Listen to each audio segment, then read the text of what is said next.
Hello friends, BD workers 24 এ আপনাদেরকে স্বাগতম। আজকে আমরা দেখব কিভাবে বিডি ওয়ার্কার্স 24 এ একটি অ্যাকাউন্ট ক্রিয়েট করতে হয় এবং প্রোফাইল আপডেট করতে হয়। আমরা আমাদের যে কোনো একটি ব্রাউজার ওপেন করে লিখব www.bdworkers24.com, দেন এন্টার প্রেস করব। এই হলো বিডি ওয়ার্কার্স 24 এর হোম পেজ। এখানে আপনারা দুটো মেনু দেখতে পাচ্ছেন, একটা ঠিক উপরে আর আরেকটা তার একটু নিচে। উপরের যে মেনু বারটা আছে সেখানে লগ ইন, রেজিস্টার এই নামে দুটি মেনু আছে, আর নিচে যে মেনু বারটা দেখতে পাচ্ছেন এখানে আছে categories, post job, find work, find freelancer, about us, tutorial, contact us ইত্যাদি। তো আমরা এটা ল্যাপটপে বা ডেস্কটপে এরকম ভিউ পাবো, আর যদি আমরা মোবাইলে ওপেন করি ওয়েবসাইটটা তাহলে আমরা কিন্তু এরকম ভিউ দেখতে পারবো না, আমরা মোবাইল অ্যাপসের মতো দেখতে পাবো অনেকটা। আমরা জাস্ট একটু দেখি, এরকম দেখতে পাবো আমরা মোবাইলে মেনু বার দুটো আইকন আকারে পাবো। আমরা জাস্ট এই আইকনের এখানে ক্লিক করলে দেন আমরা ওই মেনুগুলো পাবো। লগ ইন, রেজিস্টার বা স্ক্রল করে একটু নিচে আসলে আমাদের যে সেকেন্ড মেনুটা আছে ক্যাটাগরিজ, পোস্টে জব, ফাইন্ড ওয়ার্ক এই ধরনের মেনু বারগুলো পাবো। তো আমাদের আজকের বিষয় হলো রেজিস্ট্রেশন নিয়ে, কীভাবে আমরা বিডি ওয়ার্কার্স 24 এ রেজিস্ট্রেশন করব। তো এর জন্য আমরা রেজিস্টারে ক্লিক করব। এটা আমরা মোবাইলে হলে এই মেনু বারে ক্লিক করে দেন আমরা রেজিস্টারে ক্লিক করব, আর যদি আমরা ডেস্কটপে থাকি তাহলে আমরা জাস্ট সরাসরি রেজিস্টারে ক্লিক করব। আমি রেজিস্টারে ক্লিক করলাম। এই হলো রেজিস্ট্রেশন পেজ, খুব simple. Just user name, email address আর পাসওয়ার্ড দিয়ে আমরা ফিল আপ করে ফেলবো রেজিস্ট্রেশন ফর্মটা।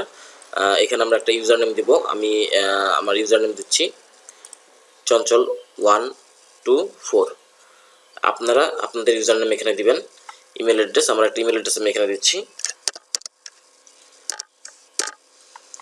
আপনারা আপনাদের ইমেল অ্যাড্রেস এখানে দিবেন। পাসওয়ার্ড, আমার অ্যাকাউন্টের জন্য পাসওয়ার্ড চুজ করব আমি। আপনারা আপনার অ্যাকাউন্টের জন্য যে পাসওয়ার্ডটা আপনারা চুজ করতে চান সেটা এখানে প্রেস করবেন। আমি সিম্পলি দেখানোর জন্য 1 থেকে 9 দিচ্ছি আমার পাসওয়ার্ড। আচ্ছা, পাসওয়ার্ড এগেন, এখানে আমরা আবার রিটাইপ করব পাসওয়ার্ডটা কনফার্মেশনের জন্য।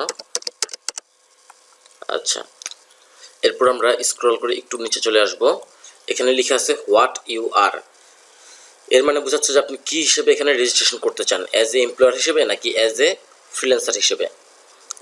আমরা যদি কোনো কাজ পোস্ট করতে চাই, এখানে কোনো কাজ করাতে চাই এই সাইটের মাধ্যমে, তাহলে এমপ্লয়ার হিসেবে রেজিস্ট্রেশন করব। আর যদি কোনো কাজ করতে চাই তাহলে ফ্রিল্যান্সারে ক্লিক করব। আমরা এখানে একটি ড্রপ ডাউন মেনু দেখতে পাচ্ছি, এখান থেকে আমরা এমপ্লয়ার, ফ্রিল্যান্সার, বথ তিনটি অপশন পাচ্ছি। আমরা এমপ্লয়ার হলে এমপ্লয়ারে ক্লিক করব, ফ্রিল্যান্সার হলে ফ্রিল্যান্সারে ক্লিক করব, অথবা বথ হলে বথে ক্লিক করব। বথ মানে বোঝাচ্ছে যে আপনি এমপ্লয়ার এবং ফ্রিল্যান্সার দুই ধরনের কাজই এখানে করতে পারবেন, কাজ পোস্টও করতে পারবেন আবার কাজে বিটও করতে পারবেন। তো আমি এখানে এমপ্লয়ার সিলেক্ট করতেছি, আমি কাজ পোস্ট করব এখানে, দেন রেজিস্টারে ক্লিক করব।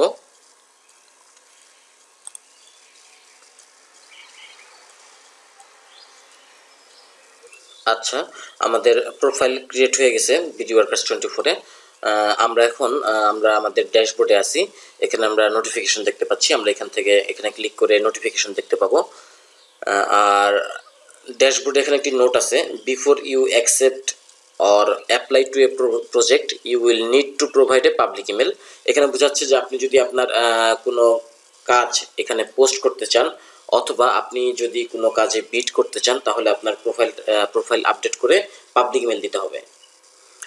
পাবলিক ইমেল বিষয়টা এরকম যে আপনি যদি আপনার ফ্রিল্যান্সারের সাথে অথবা আপনার কোনো এমপ্লয়ারের সাথে যোগাযোগ করতে চান, তাহলে এই পাবলিক ইমেলের মাধ্যমেই যোগাযোগ করতে পারবেন। এখানে আপনি পাবলিক ইমেলে যে ইমেল অ্যাড্রেসটা দিবেন সেই ইমেল অ্যাড্রেসের মাধ্যমেই একে অপরের সাথে যোগাযোগ করতে পারবেন। তো আমরা আপডেট প্রোফাইলে ক্লিক করতেছি প্রোফাইল আপডেট করার জন্য।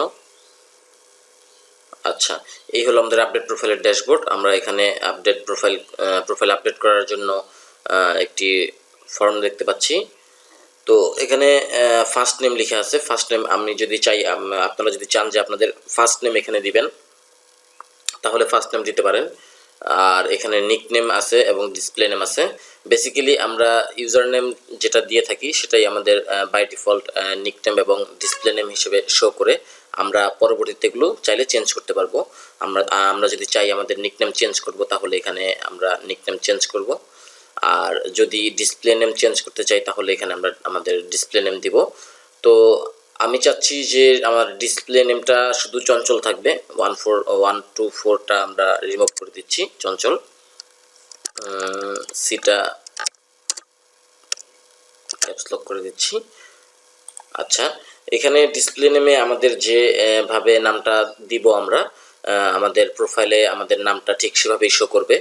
দেন এখানে ওয়েবসাইট আছে, ওয়েবসাইটের এখানে যদি আমাদের কোনো ওয়েবসাইট থাকে তাহলে আমরা ওয়েবসাইটের এই ঘরে আমরা আমাদের ওয়েবসাইটের অ্যাড্রেসটা দিব।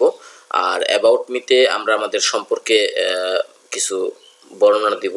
যদি আমরা ফ্রিল্যান্সার হিসেবে এখানে কাজ করতে চাই তাহলে আমরা কি কি ধরনের কাজে পারদর্শী, কোন কোন কাজে আমাদের এক্সপিরিয়েন্স আছে, আমরা কি কি ধরনের কাজে আগ্রহী, সেই ডিটেলসগুলো আমরা এখানে লিখব।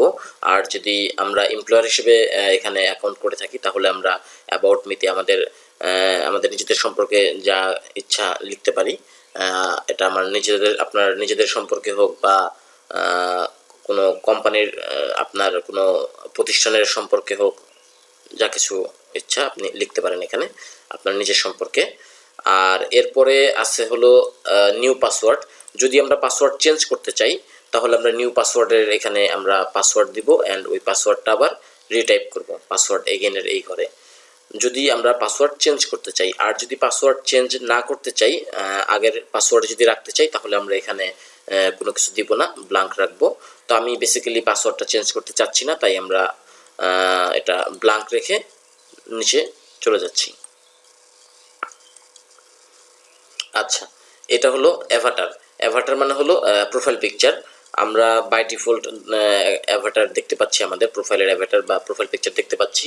আমরা যদি চাই যে আমরা আমাদের প্রোফাইল পিকচার চেঞ্জ করব তাহলে আমরা ব্রাউজে ক্লিক করে আমাদের কাঙ্ক্ষিত যে প্রোফাইল পিকচার আছে সেটা সিলেক্ট করে দেন ওপেনে ক্লিক করব, করে আপলোডে ক্লিক করব, তাহলে আমাদের প্রোফাইল পিকচারটা চেঞ্জ হয়ে যাবে। এখানে একটা বিষয় হলো যে আমরা ম্যাক্সিমাম ফাইল আপলোড সাইজ 80 কেবি, তার মানে আমাদের প্রোফাইল পিকচারটা 80 কিলোবাইটের হতে হবে ম্যাক্সিমাম ফাইল সাইজ। আর ছবিটা অবশ্যই জেপিজি, পিএনজি, জিপ এই ধরনের ফরম্যাটে হতে হবে। দেন আমরা চলে যাব নিচে সোশ্যাল ডিটেলস। সোশ্যাল ডিটেলসটা খুব গুরুত্বপূর্ণ। এই সোশ্যাল ডিটেলসে দুটো অপশন আছে, একটা হলো পাবলিক ইমেল অ্যান্ড এরপর মোবাইল নাম্বার।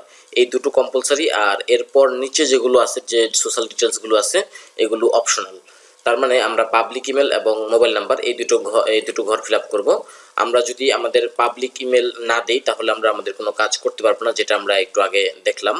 তো এখানে আমরা একটু উপরে দেখতে পাবো যে আমাদের প্রাইভেট ইমেল নামে একটা ঘর আছে, প্রাইভেট ইমেল। তো প্রাইভেট ইমেল আর পাবলিক ইমেলের মধ্যে পার্থক্য হলো প্রাইভেট ইমেলটা হলো আমাদের নিজেদের ইমেল অ্যাড্রেস, যেটার মাধ্যমে আমরা আমাদের BDworkers24 যে কোনো নোটিফিকেশন আমরা এই প্রাইভেট ইমেলে পাবো। আর পাবলিক ইমেলটা হলো যেই ইমেল অ্যাড্রেসের মাধ্যমে এমপ্লয়ার এবং ফ্রিল্যান্সাররা একে অপরের সাথে যোগাযোগ করবে। তো যোগাযোগ করার অপশন যদি আমরা না রাখি তাহলে আমরা এখানে কোনো কাজ পোস্ট করতে পারবো না বা কোনো কাজে বিট করতে পারবো না। বেসিক্যালি প্রাইভেট ইমেল আর পাবলিক ইমেলের মধ্যে এইটাই পার্থক্য। তো আমরা পাবলিক ইমেল দিব। আমি চাচ্ছি আমার প্রাইভেট ইমেলটা আমার পাবলিক ইমেল হিসেবে থাকবে। সো আমি আমার প্রাইভেট ইমেলটাকে কপি করতেছি, দেন আমি আমার পাবলিক ইমেলে সেটা পেস্ট করলাম। আচ্ছা, যদি আমরা পাবলিক ইমেল না দিই তাহলে আমরা আমাদের প্রোফাইলটাকে আপডেট করতে পারবো না, আমাকে অবশ্যই একটা পাবলিক ইমেল দিতে হবে। আর এরপর মোবাইল নাম্বার, এই মোবাইল নাম্বারের মাধ্যমেও এমপ্লয়ার এবং ফ্রিল্যান্সাররা একে অপরের সাথে যোগাযোগ করবে। মোবাইল নাম্বার না দিলে আমরা একে অপরের সাথে যোগাযোগ করতে পারবো না। আমরা এখানে আমাদের মোবাইল নাম্বারটা প্রেস করব। এই দুটো ঘর খুবই ইম্পর্টেন্ট, পাবলিক ইমেল এবং মোবাইল নাম্বার। তো আমরা এখানে আমাদের একটা মোবাইল নাম্বার দিচ্ছি।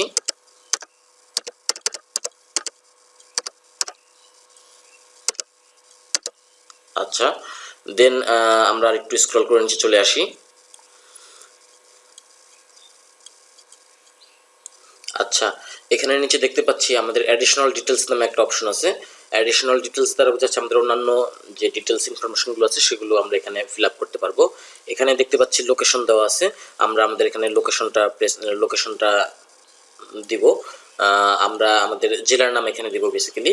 তো আমি আমার জেলার নাম দিচ্ছি ঢাকা, লোকেশন। আর ইউর কারেন্সি আমরা আমাদের কারেন্সি চয়েস করবো। এখানে আমরা এখানে বিডি টাকা দিব, যেহেতু বাংলাদেশের কারেন্সি টাকা, আর এটা শুধুমাত্র বাংলাদেশি সাইট। সো আমরা এখানে ইউর কারেন্সিতে আমরা বিডি টাকা দিব। আর এখানে পার আওয়ার রেট দ্বারা বোঝাচ্ছে যে আপনি যদি ফ্রিল্যান্সার হন তাহলে পার আওয়ার আপনার রেট এখানে আপনি দিতে পারেন, যে আপনার পার আওয়ার রেট কত সেটা আপনি এখানে উল্লেখ করে দিতে পারেন। প্রতি ঘন্টায় আপনি কীরকম ডিমান্ড আপনার সেটা দেওয়ার অপশন এখানে। আর নিচে দেখতে পাচ্ছি আমাদের বিভিন্ন স্কিলের অপশন আছে। আমরা আমাদের যে স্কিলগুলো আছে অ্যাজ এ ফ্রিল্যান্সার হিসেবে আপনি যেই কাজে পারদর্শী সেই অপশনগুলো আপনি টিকমার্ক দিয়ে দিতে পারেন। এটা আপনার স্কিল হিসেবে শো করবে। আপনার স্কিল যত আপডেট হবে, যত ভালো হবে, যত বেশি থাকবে, তত আপনার কাজ পাওয়ার সম্ভাবনা বেশি থাকবে। আচ্ছা, এরপর আমরা নিচে চলে যাচ্ছি। আপনারা আপনাদের স্কিলগুলো এখান থেকে সিলেক্ট করে দিবেন, যার যা স্কিল আছে। কেউ যদি ম্যাটল্যাব পারেন তাহলে ম্যাটল্যাবে ক্লিক করবেন, কেউ যদি মায়া পারেন তাহলে মায়াতে ক্লিক করবেন, কেউ যদি মাইক্রো কন্ট্রোলারের কাজ পারেন তাহলে মাইক্রো কন্ট্রোলারে ক্লিক করবেন। এভাবে আপনি যে কাজগুলো পারেন সেই কাজ এখানে টিক চিহ্ন দিবেন, শুধুমাত্র ফ্রিল্যান্সারদের জন্য এটা। আর অ্যাজ এ এমপ্লয়ার হিসেবে আপনার স্কিল দরকার নেই। দেন আমরা নিচে চলে যাব। নিচে গিয়ে আমাদের আপডেট প্রোফাইল এই অপশনটাতে ক্লিক করে আমরা আমাদের প্রোফাইলটাকে আপডেট করে নেব। বাস, আমরা আমাদের প্রোফাইলটাকে আপডেট করে ফেলছি। এখানে চলে আসছে your profile has been updated, তার মানে আমাদের প্রোফাইলটা সাকসেসফুলিভাবে আপডেট হয়েছে। এইভাবে আমরা BDworkers24 একটি অ্যাকাউন্ট ক্রিয়েট করতে পারবো এবং আমাদের প্রোফাইলটা আপডেট করতে পারবো। অবশ্যই আমরা আমাদের প্রোফাইলটাকে আপডেট করে নিব, যাতে করে আমরা বেটার কিছু পাই এখান থেকে। ধন্যবাদ ভিডিওটি দেখার জন্য। এরপর হয়তো আমরা নেক্সট কোনো একটা ভিডিওতে কীভাবে জব পোস্ট করতে হয় সেটা নিয়ে আলোচনা করব। সাথে থাকার জন্য ধন্যবাদ। আশা করি ভিডিওটি সবাই বুঝতে পেরেছেন।